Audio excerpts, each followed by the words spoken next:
একটি ধনী ঘরের মহিলা বংশিকা প্রতিদিন তার স্বামী হারিসের সাথে গাড়িতে বসে শহরের ভিড়ভাট্টা রাস্তার মধ্য দিয়ে অফিসে যেতেন। বাকি মানুষের মতো এই ট্রাফিক তাদের জন্য সাধারণ ছিল, কিন্তু রেড সিগন্যালে থামলেই এমন কিছু ঘটত যা বংশিকার মন ছুঁয়ে যেত। যখন তাদের গাড়ি ট্রাফিক বা সিগন্যালে থামত, তখন ছোট ছোট বাচ্চারা তাদের গাড়ি ঘিরে ধরত। কেউ জিনিস বিক্রি করত, কেউ ভিক্ষা চাইত, এবং তাদেরই একজন ছিল আরিয়ান। সে 10 থেকে 12 বছরের একটি নিষ্পাপ বাচ্চা ছিল। কখনো সে বেলুন নিয়ে দৌড়ে তাদের কারের কাছে আসত, কখনো তার হাতে বই থাকত, আবার কখনো সে রং বেরঙের ফুল বিক্রি করত। তার নিষ্পাপতা এবং মিষ্টি কথা বংশিকার খুব ভালো লাগত। একদিন সে তাদের গাড়ির কাছে এসে বলল, আন্টি, বেলুন নিন না, রং বেরঙের বেলুন আছে। বংশিকা হাসলেন এবং বললেন, আমি এগুলো দিয়ে কি করব? আরিয়ান বলল, আন্টি, আপনার বাচ্চাকে দিয়ে দেবেন, আপনার বাচ্চারা খুশি হবে। বংশিকা হাসতে হাসতে বললেন, আরে, আমার তো বাচ্চা নেই। আরিয়ান নিষ্পাপভাবে মাথা নাড়ল এবং বলল, আন্টি, নিয়ে নিন না, সকাল থেকে একটাও বিক্রি হয়নি। তার এই কথা বংশিকার মনে গেঁথে গেল। তিনি আরিয়ানের থেকে 2টি বেলুন কিনলেন এবং তাদের গাড়ি এগিয়ে গেল। অনেক দিন পর আবার সেই সিগন্যালে বংশিকা আরিয়ানকে দাঁড়িয়ে থাকতে দেখলেন, কিন্তু এবার তার হাতে বই ছিল। বংশিকা হেসে জিজ্ঞেস করলেন, কি ব্যাপার, আজ বেলুন নেই? আরিয়ান খুব নিষ্পাপভাবে বলল, আন্টি, বেলুন ফেটে যায়, যাতে অনেক ক্ষতি হয়ে যায়। আজ আপনি বই নিন, মাত্র 20 টাকাই তো। প্রয়োজন না থাকা সত্ত্বেও বংশিকা বই কিনে নিলেন। ধীরে ধীরে তাদের দুজনের মধ্যে এক অদ্ভুত মায়া তৈরি হতে লাগল এবং বংশিকার আরিয়ানকে খুব ভালো লাগতে লাগল। প্রতিবার সেখান দিয়ে যাওয়ার সময় বংশিকা তার থেকে কিছু না কিছু কিনতেন এবং চুপচাপ তার হাতের তালুতে টাকা রেখে দিতেন, যাতে আরিয়ানের মুখে হাসি ফুটে ওঠে। তার সেই নিষ্পাপ হাসি বংশিকার কাছে মলমের মতো শান্তি দিত। কিন্তু পরের দিন যখন বংশিকার গাড়ি সিগন্যালে থামল, তখন হঠাৎ তার নজর রাস্তার ধারে ছড়িয়ে থাকা বইগুলোর ওপর পড়ল। তার সঙ্গে সঙ্গেই আরিয়ানের কথা মনে এলো। বংশিকা অস্থির হয়ে জানালার বাইরে দেখতে লাগলেন। তার বুক দুরুদুরু করছিল। তখনই কিছু বাচ্চা দৌড়ে তাদের গাড়ির কাছে এলো এবং বলল, ম্যাডাম, আপনি আরিয়ানকে খুঁজছেন তো? হ্যাঁ, কোথায় সে? ওই বাচ্চারা বলল, দিদি, তার তো কিছুক্ষণ আগে অ্যাক্সিডেন্ট হয়েছে। বংশিকার শ্বাস যেন আটকে গেল। এসব কিভাবে হলো? তার অবস্থা কেমন? বাচ্চাটি বলল, দিদি, এক গাড়িওয়ালা তাকে ধাক্কা দিয়ে পালিয়ে গেছে, তার মাথা ফেটে গেছে। লোক তাকে হাসপাতালে নিয়ে গেছে, কিন্তু আমরা লোকেদের কথা বলতে শুনেছি যে তার বেঁচে থাকা খুব মুশকিল। বংশিকার হাত কাঁপতে লাগল। না জানি কেন তার চোখ দিয়ে জল পড়তে লাগল। বংশিকার মনে এক অদ্ভুত যন্ত্রণা উঠল, কিন্তু তার মোটেও ধারণা ছিল না যে এই কষ্ট শুধু একটি বাচ্চার জন্য নয়, বরং এই দুর্ঘটনা তার জীবনের সবচেয়ে বড় সত্য সামনে নিয়ে আসতে চলেছিল। এমন এক রহস্য যা শুনে বংশিকার বছরের পুরনো ক্ষত আবার তাজা হয়ে উঠবে, কারণ সেই নিষ্পাপ বাচ্চা আরিয়ান অন্য কেউ নয়, বরং তারই হারিয়ে যাওয়া ছেলে ছিল, যাকে জন্মের পরপরই এক বাধ্যবাধকতা তার থেকে কেড়ে নিয়েছিল। বংশিকা যখনই শুনলেন যে আরিয়ানের বেঁচে থাকা মুশকিল, তিনি ঘাবড়ানো গলায় বললেন, তোমরা কি আমাকে ওর বাড়ি নিয়ে যেতে পারো? বাচ্চারা সঙ্গে সঙ্গে বলল, হ্যাঁ আন্টি, ও তো আমাদের বাড়ির ঠিক পাশেই থাকে। বংশিকা হারিসের দিকে তাকালেন। তার চোখে অস্থিরতা স্পষ্ট দেখা যাচ্ছিল। বংশিকা বললেন, হারিস, আমাকে এখানেই নামিয়ে দাও, আমার কিছুই ভালো লাগছে না, আমাকে ওকে দেখতে যেতেই হবে। হারিস দীর্ঘশ্বাস ফেলে বললেন, ঠিক আছে, তুমি যাও, আমাকে তো দোকান খুলতে হবে, কিন্তু যাই হোক, আমাকে সাথে সাথে ফোন করো। হারিস তাকে সেখানেই নামিয়ে দিলেন। বংশিকা একটি ছোট বাচ্চাকে সাথে নিলেন। তিনি অটোতে বসলেন এবং ঘাবড়ানো মনে সেই গলির দিকে রওনা হলেন যেখানে আরিয়ান থাকত। কিছু দূর গিয়ে বাচ্চাটি অটো থামালো, কিন্তু বংশিকা নামতেই হঠাৎ তার নজর এক বৃদ্ধা মহিলার ওপর পড়ল। তাকে দেখেই বংশিকা থমকে গেলেন। এ তো সেই মহিলা। তিনি ওই মহিলাকে খুব ভালো করে চিনতেন। বৃদ্ধা মহিলাও বংশিকাকে দেখেই থমকে গেলেন এবং পরের মুহূর্তেই ডুকরে কাঁদতে লাগলেন। তিনি কাঁপতে কাঁপতে বললেন, আমি তোর ছেলেকে বাঁচাতে পারলাম না। বংশিকার পায়ের তলা থেকে মাটি সরে গেল। কি, সে কি আমার ছেলে আরিয়ান ছিল? বৃদ্ধা মহিলা চোখ মুছতে মুছতে বললেন, হ্যাঁ, ওই তো তোর আরিয়ান ছিল। শুধু এতটুকু শোনার অপেক্ষা ছিল। বংশিকা চিৎকার করে কাঁদতে শুরু করলেন, আমি কত অভাগী, বছরের পর বছর আমার বাচ্চা আমার সামনে দাঁড়িয়েছিল, আর আমি তাকে চিনতেও পারলাম না। বংশিকা কাঁদতে কাঁদতে বললেন, ও কোথায়? এখন ওর অবস্থা কেমন? আমি ওকে দেখতে চাই। গলিতে বংশিকার কান্নার আওয়াজ শুনে মহল্লার মহিলারাও জড়ো হতে লাগল। একজন জিজ্ঞেস করল, ইনি কে? উনি এত অস্থির কেন? আরিয়ানের দাদি চোখ মুছতে মুছতে বললেন, আরে এই তো ওর আসল মা। এটা শুনতেই গলিতে নিস্তব্ধতা নেমে এলো। কেউ বিশ্বাস করতে পারছিল না যে এত ধনী মহিলার বাচ্চা এই অবস্থায় কিভাবে বেঁচেছিল। বংশিকা কেঁদে কেঁদে ডাকছিলেন, আরিয়ান, আমার বাচ্চা আরিয়ান। তার যন্ত্রণার ডাকে পুরো মহল্লা প্রতিধ্বনিত হচ্ছিল। আরিয়ান এবং বংশিকার এই সত্য বোঝার জন্য আমাদের সময় একটু পেছনে যেতে হবে। সাল 2015, যখন বংশিকার বয়স ছিল মাত্র 19 বছর। তখন তিনি বিজয় নামের এক ছেলের প্রেমে পড়েন। তারা দুজনে বিয়ে করতে চেয়েছিলেন, কিন্তু বংশিকার পরিবার এই সম্পর্কের বিরুদ্ধে ছিল। অনেক চেষ্টার পরও যখন বাড়ির লোক মানল না, তখন অবশেষে একদিন বংশিকা অজয়ের সাথে পালিয়ে বিয়ে করেন। তারা দুজনে সেই শহরেই একটি ছোট ভাড়ার বাড়ি নিয়ে থাকতে শুরু করেন। কিন্তু বংশিকার এই পদক্ষেপে তার পরিবার বংশিকার সাথে সব সম্পর্ক ছিন্ন করে নেয়। 1 বছর পর বংশিকা এক সুন্দর পুত্র সন্তানের জন্ম দেন, যার নাম তারা রাখেন আরিয়ান। সেই সময় বংশিকা এমন এক সত্য জানতে পারেন যা তার হাসি খুশি জীবন তছনছ করে দেয়। কেউ তাকে জানায় যে তার স্বামী অজয় একটি বিপজ্জনক গ্যাংয়ের সাথে যুক্ত। সে টাকার জন্য মানুষকে মারতেও পিছিয়ে আসত না। বংশিকা তাকে অনেক বোঝালেন যে এই পথ ঠিক নয়। যাদের জন্য তুমি এসব করছো, দেখবে একদিন এই লোকেরাই তোমাকে মেরে ফেলবে, আর আমাদের জীবন ধ্বংস হয়ে যাবে। বংশিকার বোঝানোর পরও অজয় পাল্টালো না, এবং শেষে সেটাই হলো যা বংশিকার সব সময় ভয় পেতেন। একদিন অজয়ের শত্রুরা তার প্রাণ নিয়ে নিল। অজয়ের মৃত্যুর পর বংশিকা ভেঙে পড়লেন। এখন তার কাছে না ছিল ঘর, না কোনো সাহারা। তিনি বাপের বাড়িও যেতে পারতেন না। যদি তার কাছে কিছু থেকে থাকে, তবে তা ছিল তার ছেলে আরিয়ান। এখন বংশিকার বেঁচে থাকার একমাত্র অবলম্বন ছিল আরিয়ান। কিন্তু সেই সময় বংশিকার মা বাবাও অজয়ের মৃত্যুর খবর পেয়ে যান। তারা বংশিকার কাছে এলেন এবং বললেন, বেটি, যা হবার হয়েছে, কিন্তু তুই এখনও অল্প বয়সী। আমরা তোর আবার বিয়ে দেব, কিন্তু তার জন্য একটি শর্ত আছে, তোকে এই বাচ্চাকে ভুলতে হবে। এ কথা শুনে বংশিকা থমকে গেলেন। তিনি তোতলাতে তোতলাতে বললেন, আমি আমার বাচ্চাকে কিভাবে ছেড়ে দেব? তার বাড়ির লোক তাকে বোঝালো যে যদি এই বাচ্চা তোর সাথে থাকে, তবে কে তোকে বিয়ে করবে? এরই মধ্যে অজয়ের মা বাবাও সেখানে পৌঁছলেন। তারাও বংশিকাকে বোঝালেন যে মা, তুই আবার বিয়ে করে নে। আরিয়ানকে তো আমরা মানুষ করব, এ তো আমাদেরও বাচ্চা। অনেক ভাবনা চিন্তার পর ভেজা চোখে বংশিকা তার নিষ্পাপ আরিয়ানকে তার দাদা দাদির হাতে তুলে দিলেন এবং নিজের মা বাবার সাথে চলে গেলেন।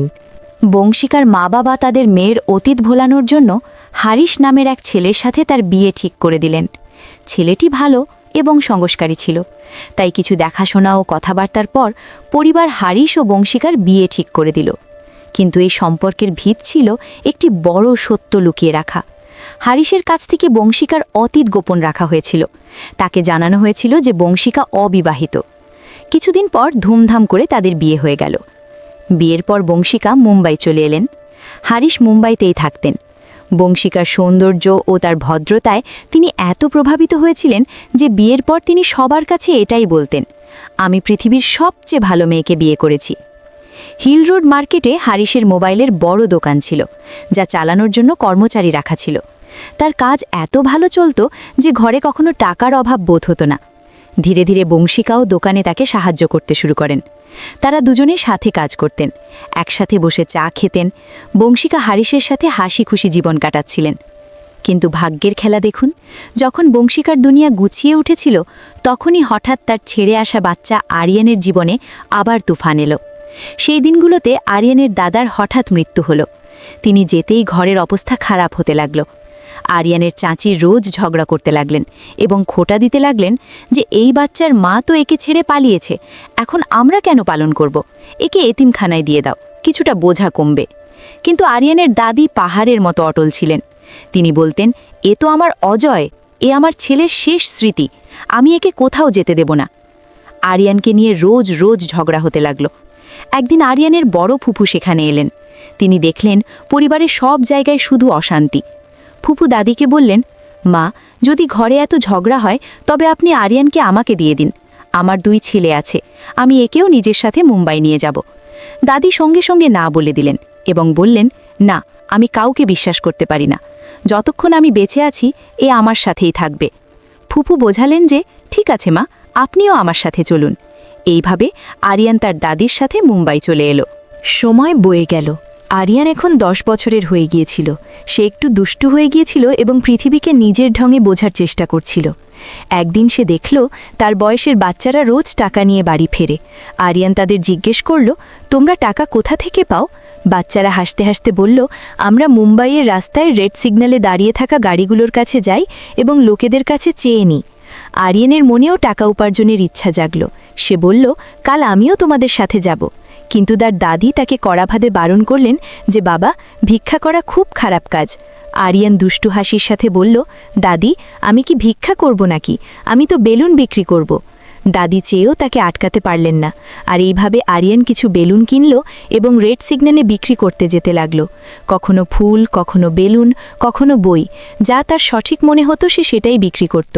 কিন্তু এরই মধ্যে অজানা পথে তার আসল মা বংশিকা তার জীবনে চলে এসেছিলেন। তারা দুজনে রোজ একে অপরের সামনে হতেন। বংশিকার মনে তাকে দেখলেই মমতা জেগে উঠত, কিন্তু তিনি এটাকে কাকতালীয় মনে করতেন। তারা দুজনে কাছাকাছি হয়েও একে অপরের কাছে অচেনা ছিলেন।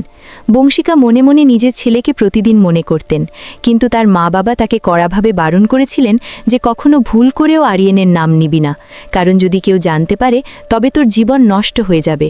তাই তিনি চুপ থাকতেন, নিজের চোখের জল লুকাতেন, এবং তিনি যদি কখনো বাপের বাড়ি যেতেন তবে শুধু এতটুকুই জানতে পারতেন যে আরিয়ান তার ফুফুর সাথে মুম্বাই চলে গেছে। কত অদ্ভুত কাকতালীয় ব্যাপার! মা এবং ছেলে একই শহরে ছিলেন, একই রাস্তায় দাঁড়িয়েছিলেন এবং একে অপরের সাথে কথাও বলতেন, কিন্তু স্মৃতি খুব আবছা হয়ে গিয়েছিল। বংশিকা অনেকবার তার নাম জিজ্ঞেস করেছিলেন, তার বাড়ির লোকের কথাও জিজ্ঞেস করেছিলেন, এবং আরিয়ান তাকে বলেছিল যে আমি আমার দাদির সাথে থাকি। কিন্তু তিনি জানতেন না যে এই দাদি সেইজনই যিনি তার ছেলেকে লালন পালন করে বড় করেছেন। কিন্তু আজ বংশিকা যখন আরিয়ানকে খুঁজতে খুঁজতে তার বাড়ি পৌঁছালেন এবং দাদিকে সামনে দাঁড়িয়ে থাকতে দেখলেন, তার চোখ ছানা বড়া হয়ে গেল এবং বছরের পুরনো স্মৃতি আবার তাজা হয়ে গেল। তার মনে মমতার টান উঠল। সত্যি কি সে আমার ছেলে আরিয়ান ছিল? দাদি কাঁপানো গলায় বললেন, হ্যাঁ মা, এটাই তোর আরিয়ান, কিন্তু আজ তার অ্যাক্সিডেন্ট হয়েছে। বংশিকা চিৎকার করে উঠলেন, কোথায় সে? আমি এক্ষুনি ওকে দেখতে যাব। দাদি জানালেন যে তাকে হাসপাতালে নিয়ে যাওয়া হয়েছে। তার ফুফুও তার অবস্থার কথা কিছু জানেন না। তারা শুধু এতটুকুই জানতে পেরেছেন যে তার খুব গুরুতর চোট লেগেছে। পাশে দাঁড়িয়ে থাকা মহিলাদের একজন তার হাত ধরলেন এবং বললেন, চল বোন, আমরা তোকে হাসপাতালে নিয়ে যাই। বংশিকা তখনই তাদের সাথে রওনা হলেন। বংশিকা হাসপাতালে পৌঁছাতেই আরিয়ানের ফুফু তাকে দেখে ডুকরে কাঁদতে লাগলেন। তিনি জানালেন, ডাক্তার বলছেন যে আরিয়ানের বেঁচে থাকার আশা খুব কম। বংশিকা কাঁপানো গলায় বললেন, এমন কথা বলবেন না, দোয়া করুন ও যেন আমাকে ছেড়ে না যায়। এইভাবে 6 ঘন্টা কেটে গেল। বংশিকার কাছে প্রতি মিনিট পাহাড়ের মতো ভারী মনে হচ্ছিল। আইসিইউর দরজা বন্ধ ছিল। ভেতরে আরিয়ান জীবনের জন্য লড়াই করছিল। এরই মধ্যে বংশিকার ফোন অনবরত বেজেই যাচ্ছিল। তার স্বামী হারিশ অনেকক্ষণ ধরে ফোন করছিলেন। অবশেষে বংশিকা ফোন তুললেন এবং কাঁপানো গলায় বললেন, হারিশ, ওই বাচ্চার বেঁচে থাকার কোনো আশা নেই। আমাকে ক্ষমা করো, আমি আজ আসতে পারবো না। হারিশ অবাক হলেন। তিনি জিজ্ঞেস করলেন, তুমি কি হাসপাতালে পৌঁছে গেছো? আর এটা কেমন কথা বলছো তুমি? ওর মা বাবা আছে তো সেখানে, ওরা সব সামলে নেবে। এখন বংশিকা তাকে কিভাবে বলতেন যে ছেলেটিকে তিনি পর ভাবছেন সে বংশিকার নিজের ছেলে, যাকে তিনি আজ পর্যন্ত পৃথিবীর কাছে লুকিয়ে রেখেছিলেন। তিনি শুধু এতটুকু বললেন, হারিশ, আমি এখন ফোনে কথা বলতে পারবো না। এরপর বংশিকা ফোন বন্ধ করে দিলেন। কিছুক্ষণ পর এক ডাক্তার বাইরে এলেন। তার মুখে ক্লান্তি ও চিন্তা দেখা যাচ্ছিল। বংশিকা ডাক্তারকে জিজ্ঞেস করলেন, ডাক্তার সাহেব, আমার ছেলে এখন কেমন আছে? ডাক্তার বললেন, যদি রোগী 72 ঘন্টার মধ্যে জ্ঞান ফিরে পায় তবে সে ধীরে ধীরে সুস্থ হতে পারে, নয়তো কিছু বলা মুশকিল। ওই 3 দিন বংশিকার কাছে 3 বছরের সমান ছিল। আর তারপর তৃতীয় দিন বিকেলে ডাক্তার হাসতে হাসতে বললেন, ছেলের জ্ঞান ফিরেছে, এখন আপনারা দেখা করতে পারেন। এই খবর শুনতেই তারা সবাই একে অপরকে জড়িয়ে ধরে কেঁদে ফেললেন। বংশিকা দৌড়ে ভেতরে গেলেন। আরিয়ানের চোখ আধ খোলা ছিল। সে ধীর গলায় বলল, আন্টি, আপনি এসেছেন? বংশিকা তাকে মায়া ভরা চোখে দেখলেন। তিনি তার মাথায় হাত বুলিয়ে বললেন, বাবা, আমি আন্টি নই, আমি তোমার মা। তিনি আরিয়ানকে বুকে জড়িয়ে নিলেন এবং বছরের যন্ত্রণা, অপেক্ষা আর ভালোবাসা সব চোখের জলে ধুয়ে গেল। ডাক্তার বংশিকাকে বোঝালেন যে বাচ্চার সাথে বেশি কথা বলবেন না, একে এখন বিশ্রাম নিতে দিন। গত 3 দিন ধরে বংশিকা হারিশকে ফোন করেননি, তার মোবাইলও বন্ধ ছিল। ওদিকে হারিশ বংশিকার চিন্তায় অস্থির ছিলেন। অবশেষে তিনিও আরিয়ানের বাড়ি পৌঁছে গেলেন এবং সেখানে হারিশ বংশিকার আসল সত্য জানতে পারলেন। তিনি তক্ষুনি হাসপাতালে পৌঁছালেন। তিনি রেগে বললেন, তোমরা আমার সাথে ধোঁকা দিয়েছ, আজ থেকে আমাদের সম্পর্ক এখানেই শেষ। বংশিকা চুপচাপ সব শুনতে থাকলেন, কারণ এখন তার কাছে আরিয়ান ছাড়া আর কীই বা বাকি ছিল। আর এখন বংশিকা আরিয়ানকে দ্বিতীয়বার হারাতে চাননি। 1 সপ্তাহ পর আরিয়ান বাড়ি এলো। বংশিকা তার যত্ন নিতে থাকলেন। যখন তিনি হারিশকে ফোন করলেন, তিনি ফোনই তুললেন না। কিন্তু 10 দিন পর হঠাৎ হারিশ তার বাড়ির লোকেদের সাথে আরিয়ানের বাড়ি পৌঁছালেন। বংশিকা তাদের দেখে কেঁদে ফেললেন। তার শাশুড়ি তাকে জড়িয়ে ধরলেন এবং বললেন, মা, কাঁদিস না, চল বাড়ি চল। এটা শুনতেই বংশিকা ঘাবড়ে পিছিয়ে গেলেন। আমি আমার ছেলেকে ছেড়ে কোথাও যাব না। শাশুড়ি হাসলেন, কে বলেছে তুই ওকে ছেড়ে যাবি? বরং তোর ছেলে, ওর দাদি, আমরা সবাই সাথে যাব। হারিশ অনেকক্ষণ পর সামনে এসে বললেন, চলো বংশিকা, আমিও তোমাকে ছাড়া থাকতে পারবো না। আর এইভাবে যে পরিবার ভেঙে গিয়েছিল তা আবার এক হয়ে গেল। সেই সময় বংশিকা 2 মাসের অন্তঃসত্ত্বা ছিলেন। সময় মতো তিনি এক সুন্দর পুত্র সন্তানের জন্ম দেন। কয়েক বছর পর তাদের এক মেয়ে হলো। এখন বংশিকা, আরিয়ান এবং তার ছোট ভাই বোন সবাই একসাথে এক সুখী জীবন কাটাচ্ছে। এই গল্প আমাদের শেখায় যে জীবনের যত ভালোবাসাই পাওয়া যাক না কেন, মা বাবার চেয়ে বড় কোনো আশ্রয় হয় না। মায়ের মমতা আর বাবার পরিশ্রম ছাড়া যে কোনো সম্পর্কের অস্তিত্ব অসম্পূর্ণ থাকে। তাই এমন কোনো পদক্ষেপ নিও না যা তোমার সুখের বদলে তোমার মা বাবার চোখে সারা জীবনের জন্য জল লিখে দেয়। বন্ধুরা, যদি গল্পটি পছন্দ হয়ে থাকে তবে এটি লাইক এবং শেয়ার করুন। এই রকমই রোমাঞ্চকর গল্পের জন্য আমাদের উম্মে রাইসা স্টোরি চ্যানেলটি অবশ্যই সাবস্ক্রাইব করবেন। এই গল্পটি সম্পূর্ণ কাল্পনিক। এটি শুধুমাত্র বিনোদন এবং শিক্ষার উদ্দেশ্যে তৈরি করা হয়েছে। কোনো বাস্তব ঘটনা বা ব্যক্তির সাথে এর কোনো সম্পর্ক নেই।